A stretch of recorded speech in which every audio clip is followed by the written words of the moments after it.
لما اخس شويه وقتها هبدا جيم. لما اكون واثقه من نفسي وقتها هقدم في الشغلانه مثلا كول سنتر ولا حاجه. لما اكون شاطره وقتها هنزل اشتغل. يبقى عندي وقت وقتها هبدا في الحاجه اللي انا عايزه اعملها. بس عمركم ما خدتوا بالكم ان كلمه لما دي كلمه ملهاش اخر؟ دايما كل ما هنوصل لحاجه هنكتشف ان فيها حاجه ناقصه. وجس وات يا بنات، انه دايما في حاجه ناقصه بالنسبه للشخص اللي بيسعى للكمال، بالنسبه للشخص اللي عايز يعمل الحاجه اللي هو عايز يعملها باحسن طريقه ممكنه. دايما في حاجه ناقصه، حتى بالنسبه لاي حد تاني عايز يعمل حاجه وخلاص. للاسف اللي بيحصل ان ممكن سنين تعدي من عمرنا واحنا قاعدين مستنيين النسخه المثاليه اللي قادره تعمل كل احلامنا، واللي حققت احلامها، واللي كل حاجه بتيجي في بالها بتعرف تعملها بمنتهى السلاسه. قبل اي حاجه دي واحده من حلقات فاطمه والبنات، معاكم فاطمه. اعملي لايك وشير وكومنت لو حابه، وفي كام لينك تحت دول اللي قايم عليهم الفيديو. وبس كده يا بنات، يلا بينا نبدا على طول. كنت غايبه شويه الفتره اللي فاتت، كنت مشغوله جدا في كام حاجه كنت عايزه اعملهم، كام هدف وحلم عندي كده. كنت يعني ده كانت الفتره المفروض احققهم فيها، او على الاقل ابدا في حاجه، ولكن ما بدأتش غير من قريب جدا جدا جدا. يعني مدة اقصر بكتير او اقرب بكتير من المدة اللي انا كنت غايبة فيها، لان انا كان بيتهيألي ان طول الفترة دي انا بعمل حاجة، والحقيقة ان ده ما كانش بيحصل. فانتي بقى الاحساس ده اللي هو انا قاعدة طول الوقت مشغولة جدا، متوترة، عمالة بخطط وبكتب واشوف انا عايزة ايه بالظبط وايه ناقصني وهبدأ في كل حاجة ازاي، وبيجي اخر اليوم وانا ما عملتش حاجة. بس انا مشغولة، انا حاسة ان انا ما عنديش طاقة لاني اعمل حاجة، وانا اصلا طاقتي خلصانة في التفكير وبس. ما يمكن يجي في بالنا كلنا ان ده نوع من انواع الكسل، ولكن يا ريته كسل. على الاقل الكسل بنستعيذ بالله منه وبنقوم. في حاجة اقوى من الكسل للأسف بنعرفها لما بنكبر في السن شوية.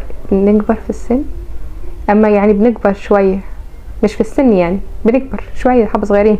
اننا يمكن بتحصل حاجة كده، بنحس ان احنا ده الوقت اللي المفروض نعمل فيه كل حاجة، فبنحس ان احنا يلا نعمل كل حاجة، يلا نعمل كل حاجة، نهتم بنفسنا، نتطور، نشتغل، نعرف في ديننا اكتر، نقرأ اكتر، نظبط نومنا، نظبط جسمنا، نعمل كل حاجة. وفي الاخر الدنيا بتلف فينا وتقفي صاد المراية وتكتشفي انك عندك تشتت وسط ال20 حاجة اللي احنا عايزين نعملهم دول. وخلاص اما بتدركي بقى ان انتي مشتتة، انتي مش عارفة تبدأي منين، مش بيبقى قدامنا غير حل بسيط جدا جاية اقوله لكم دلوقتي. لازم اقولها لكم بجد، ودي حل الموضوع ده. نقطة انه حل التشتت هو الروتين البسيط الروتيني. يعني غالبا ما كلنا عندنا روتين في حياتنا، ولكن اختي العزيزة الروتين بتاعنا بايظ. بتاعنا حتى لو انتي بتشتغلي او بتدرسي او ايا كان، الروتين بتاعك فيه اكتر من نص يومك بيضيع على الموبايل، اكتر من نص يومك، اكتر من نص اكلك بيضيع في الاكل الانهيلثي. بجد اكتر. يعني في روتين بس روتين مش مظبوط، زي انك تفضلي صاحيه لحد الفجر وبعد كده تنامي وتفضلي نايمه لحد العصر. ده روتين بايظ. نتكلم جد شويه. دلوقتي انتي عايزه تحلي حاجه وانتي اوريدي عندك روتين بايظ. نبدا نصلح الروتين ده بان احنا نعمل روتين بسيط ويفضل ده الروتين بتاعنا. علشان ايه فايده الروتين يا بنات؟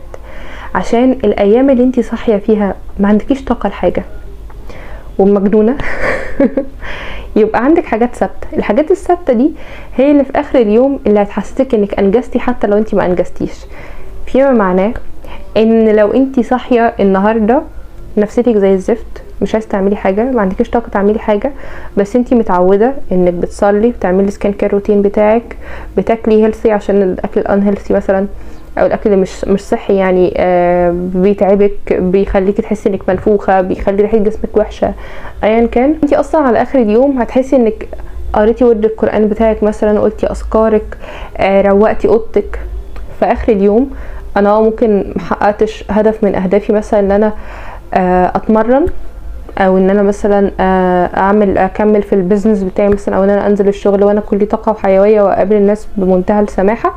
على الاقل انا رايحه انام وانا مش مبوظه الدنيا، على الاقل انا رايحه انام وانا انجزت الروتين الصح بتاعي، انا عملت الحاجه الصح اللي انا متعوده عليها. ان في حاجه بتقول انه طالما انا كده كده بعمل حاجه فعلى الاقل خليني اعملها صح. ده مش بعمله انا يعني انا مش دايما بعمله، ولكن المحاولات هي اللي بتعلمنا اكتر واكتر، ودي حاجه عايزين نتكلم عليها في النقطه الجايه. دلوقتي بنتكلم او جات لي الفرصه يعني ان انا اتكلم عن الايام اللي احنا بنصحى فيها ما عندناش اي طاقه، وان هنحل ده ازاي. خلينا نتكلم ان انا اكتشفت ان احنا بنأفور شويه في نقطه الحماس. انا لما اتحمس وقتها هعمل، لما اكون الفكره بقى عارفه نطت في دماغي ومش عارفه تنام من كتر ما هي حلوه وتحفه، تاني يوم هصحى اعمل على طول. فده بيوقفك نقطه انك لما اليوم تيجي بقى تصحي انتي ما عندكيش اي طاقه لاي حاجه، تبقى انتي بقى متضايقه والفكره خملت معاكي يعني مش كفايه انتي بقيتي شخص خمول دلوقتي نايمه على السرير بقالك 9 ساعات، لا انتي كمان افكارك وكل حاجه انتي عايزه تعمليها وقفت معاكي، وكأن الحماس هي الحاجة الوحيدة اللي بتحركك مش الروتين.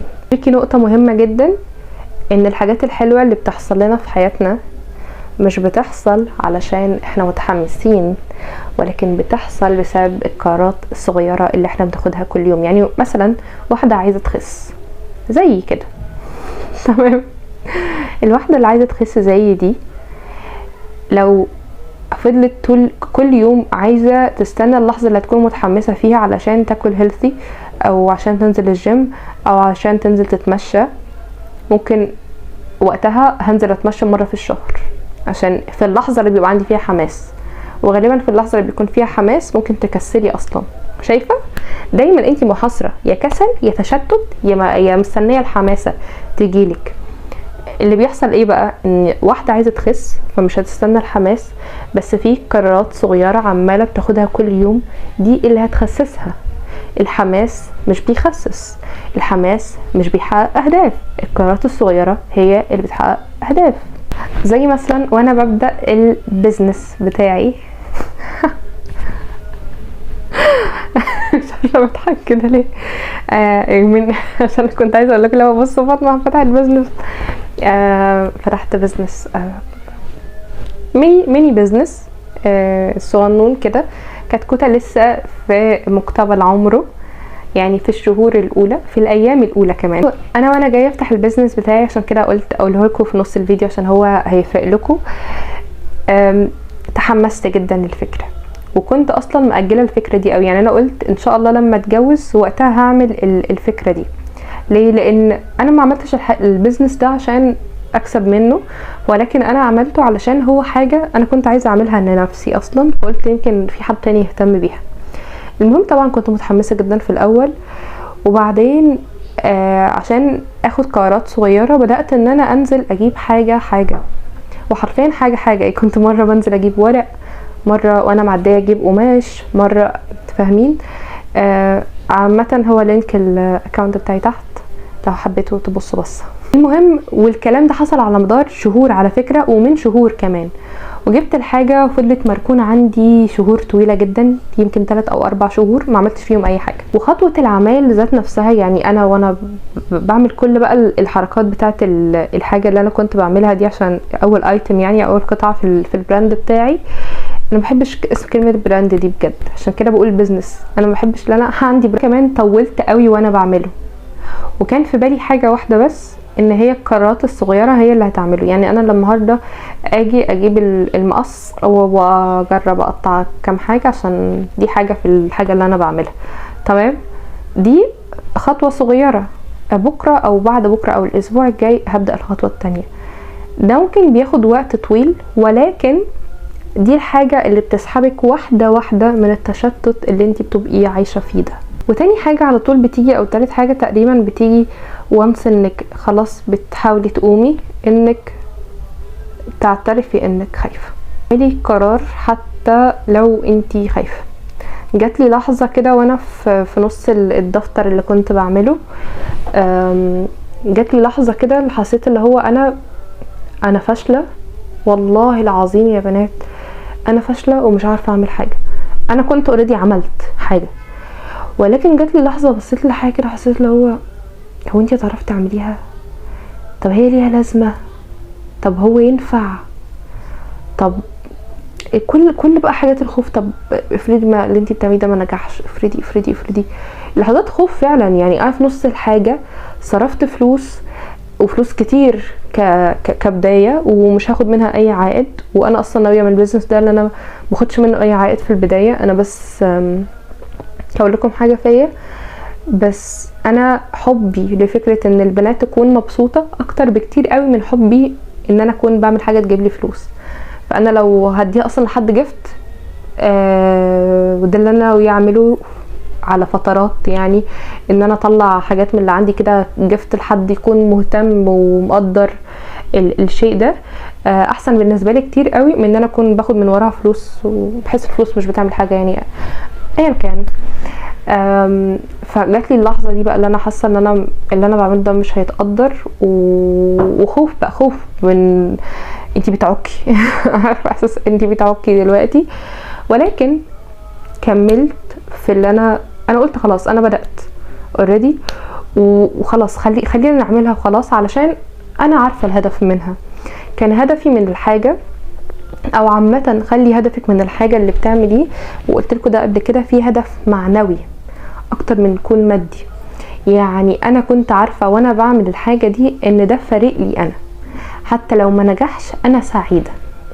فدي حاجه مهمه تحطيها في بالك طول الوقت، ان في حاجه حلوه هتحصل لك من ورا الهدف اللي انت بتحققيه ده، الا ما كانش اصلا هيكون هدفك من البدايه. يعني وانس انك حطيتي ان انا مثلا عايزه اكون مدرسه شاطره جدا ويجيلي طلبه كتير، اذا ورا الموضوع ده في حاجه حلوه هتتبنى جواكي. فما تجيش بقى وانت في نص الطريق تقولي طب ما انا ما عنديش طلبه كفايه، طب ما انا مش المدرسين الامهات مش بيحبوني، اصلا عندي مشاكل كتير في المدرسه بتاعتي. جون خلاص، انت في نص الموضوع، انت في نص الموضوع. حتى لو نص الموضوع ده عارفه كان بالنسبه لك ايه؟ انك جبتي كتاب اولى ابتدائي وقررتي تذاكريه عشان تعلميه العيال، ده نص الموضوع. انت دخلتي كملي عشان انت عارفه ان من ورا ده هيجيلك احساس حلو. كملي خلاص، كملي. انت عارفه ان هيجي احساس حلو من ده، هيجي احساس حلو لو انا درست الطالب وفهم مني، انا هدرس له عشان يفهم مني، مش مهم اي حاجه تانية. فهماني؟ لان في حاجه انت لازم تكوني اخده بالك منها كويس جدا، انت مش هتكوني بيرفكت من اول مره، دي اول حاجه. وان التعلم هو اللي بيعلم، هو اللي بيوصل. يعني هقول لكم على حاجه ما كنتش ناويه اقولها، في حاجه انتوا مش هتشوفوها دلوقتي، ان هي كانت في بدايه الاكونت او بدايه الشانل بتاعتي من زمان قوي، من 6 سنين لما بدات في القناه دي. تمام؟ انا كنت في القناه دي بقدم ميك اب في الاول قوي من زمان، طبعا الفيديوز دي كلها اتمسحت دلوقتي. لو تشوفوا طريقه تصويري انا كان ممكن اقعد نص ساعه بقول بس هاي يا بنات عاملين ايه، رب تكونوا بخير. ليه؟ متوتره، مش عارفه اتكلم، مش عارفه اصور، الاضاءه وحشه جدا، كل حاجه كانت وحشه جدا. بس وانس ان انا صورت مره ورا مره ورا مره كل ده خليني دلوقتي عارفه اظبط كادر التصوير، عارفه انهي تليفون بيجيب اضاءه بيصور حلو وبيصور وحش، عارفه معايا رينج لايت ومعايا مش عارفه ايه، فخلاص بقيت عارفه. فاهمين؟ فهو انك تفضلي ماشيه على حاجه كذا مره هو الحاجه اللي بتعلمك ازاي تستمري صح، وازاي الصح بيجي مع الوقت. حتى على فكره لو شايفه ان لسه ناقص حاجات كتير، لو ان جس وات دايما بيبقى فيه ناقص حاجه، حل انك تركزي في حاجه واحده بس. يعني هقول لكم على حاجه جت في بالي، ما كنتش عايزه اقولها عشان بيبقى فيه خبايا كده، بس انا بعرفش اخبي المهم انه اوقات انا بص بخش في موضوع تاني عشان اهرب من اللي انا عايزه اقوله. يعني وانا جايه اصور الحاجه اللي انا نزلتها في البيزنس بتاعي ده، كان اللي حوالين التصوير ما كانش راضيني، ولكن ما كانش فارق لي انا مظبطه اللي حوالين التصوير ازاي. انا كان فارق لي ان انا عايزه اصور، عايزه اعرف انا هحط الكاميرا بتاعتي ازاي، عايزه اعرف انا الاضاءه هجيبها منين، عايزه اعرف انا همسك الدفتر ازاي وهوريهولكوا ازاي. فده كان اللي فارق لي. فانا لو وقتها كنت قلت لا ده انا عايزه التصوير بتاع الحاجه دي يكون بيرفكت يعني اكتر حاجه، وانا لسه ما عنديش خبره كفايه ومش عارفه انا محتاجه ايه. وقتها كنت هنيل الدنيا، وكان ممكن استنى كتير قوي عشان اجمع كل افكاري واحط كل حاجه عشان تكون صح قوي. بس وانس انك تدبسي نفسك خلاص. انا المره دي خففت عن نفسي نقطه ان انا احط التليفون ازاي. المره الجايه انا هبقى عارفه احط الموبايل بتاعي ازاي وانا جايه اصور وخلاص. فدي حاجه مش شغلاني، هيكون شغلني الحاجه التانية اللي انا بقى ايه، هحط ديكور ايه جنب مش عارفه ايه، وهعمل الكلام ده ازاي، فاهمين؟ فركزي في حاجه صغيره واحده. مثلا انتي واحده ناويه تروحي الجيم، تمام، ما تركزيش بقى ان انا عايزه امشي ساعه على المشايه وعايزه اتمرن اشيل حديد 20 كيلو والكلام ده. لا، هنركز في ايه؟ انا عايزه اتمشى شويه على المشايه، عايزه اجرب الاحساس، عايزه اجرب اخري في التعب على المشايه مثلا هيكون قد ايه، عايزه مثلا اشيل حديد. فالنهارده عايزه اعرف انا يعني مثلا لو شلت 10 هتعب ولا لو شلت 20 هتعب، فاهمين؟ جربي نفسك. النهارده اتعلمت ان انا مثلا لو مشيت ربع ساعه على المشايه مش هيجرى لي حاجه، فخلاص انا عرفت كده. النهارده بكره هروح اتمرن ربع ساعه على المشايه وهركز في حاجه تانية بقى. طب انا هشيل كام كيلو حديد، فاهمين؟ فانك تركزي حاجه كده، ده بيخلي عليك الرحله اسهل وامتع ومش مهلكه لدماغك. لان دايما اللي بيدخل في حماسه كده قوي وانا هحقق المستحيل مش بيحقق حاجه وبيهبط كده مع الوقت. طيب، هو مساحه التليفون خلصت وانا بصور. طبعا الافكار اللي كنت عايزه اتكلم فيها نتكلم فيها مع بعض في فيديو تاني ان شاء الله. واخيرا كل واحده منكم عايزاها تقولي في الكومنتس ايه الهدف اللي هي عايزه تشتغل عليه الفتره الجايه وهتعمل ايه عشان تشتغل عليه. وبس كده، اشوفكم في الفيديوهات الجديده الجايه. شوفوا اللينك اللي تحت الفيديو، وباي باي.